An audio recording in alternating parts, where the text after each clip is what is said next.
Before we get started, be sure to subscribe and hit the bell to get notifications whenever we share a video. This week, we showed off what the potential new iPhone 12 lineup will look like, and we went hands-on with some dummy units that were made from CAD renders from case manufacturers. And so if you want to check that video out, alongside some of our other videos that we did this week, go ahead and click the card in the upper right corner.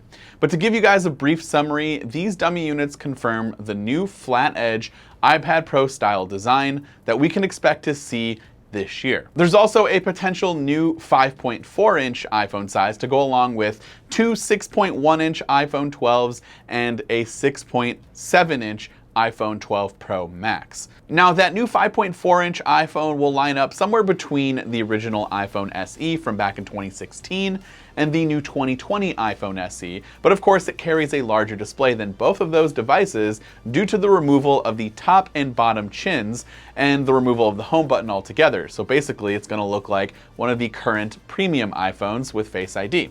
We also heard a few other rumors this week surrounding the iPhone 12 and the potential that Apple will use 5nm A14 chips in its 2020 iPhone lineup that will be smaller, faster, and more battery efficient due to the improved thermal management. And to accommodate these improvements, the Pro models will feature 6 GB of RAM, while the mid-level models will retain the same 4 GB of RAM that all iPhone 11 models have right now. Another rumor regarding iPhone 12 pricing suggests that the iPhone 12 will start at $749 for a new 5.4-inch model, which is an increase of $50 over the base model iPhone 11 that started at $699, according to analyst Jeff Pugh. This price is primarily attributed to the addition of the 5G and an OLED display on all iPhone 12 models, whereas the base iPhone 11 from last year has an LCD display.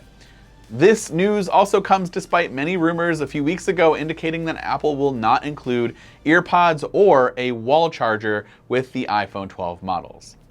Now, in Mac news, Apple analyst Ming-Chi Kuo says a 13.3-inch MacBook Pro with a form factor similar to the current 13.3-inch MacBook Pro could be the first Mac to get the ARM-based chip designed by Apple.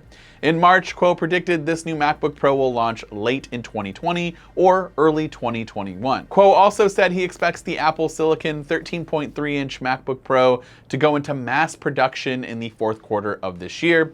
But he also now predicts that we'll see an ARM-based MacBook Air either the same quarter or in the first quarter of next year. Kuo still believes that Apple intends to launch a mini LED 16-inch MacBook Pro and a 14.1-inch MacBook Pro, also with a mini LED display, but these will likely arrive in the second or third quarter of 2021, and intriguingly, both will have an all-new form factor design.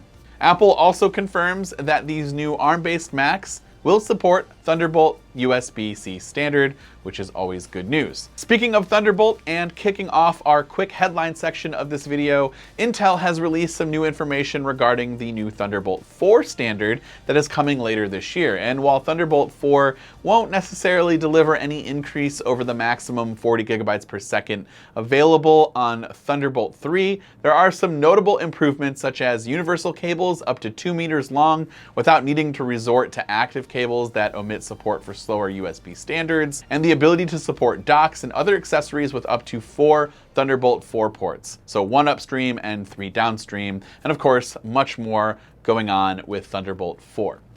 Like we talked about earlier with the iPhone 12, Samsung is also planning to nix power adapters because chargers have become super widespread and they think everybody just has a whole bunch of them. But nevertheless, these companies will now reduce those smartphone production costs and just try to not have them in the box anymore, and Samsung is planning to nix that out for next year. For those who want to try out the new versions of iOS and iPadOS, the public betas were officially released this past week, and for those who are looking for something new to watch on Apple TV, Greyhound starring Tom Hanks is officially available on the streaming platform. And that wraps up our top stories and headlines for the week. But of course, be sure to let us know your thoughts on everything that we just talked about in this video, or maybe some news that you think we missed. Go ahead and let us know in the comments down below. This has been Dan with Mac Rumors. Thanks so much for watching, and I hope to see you around in the next video.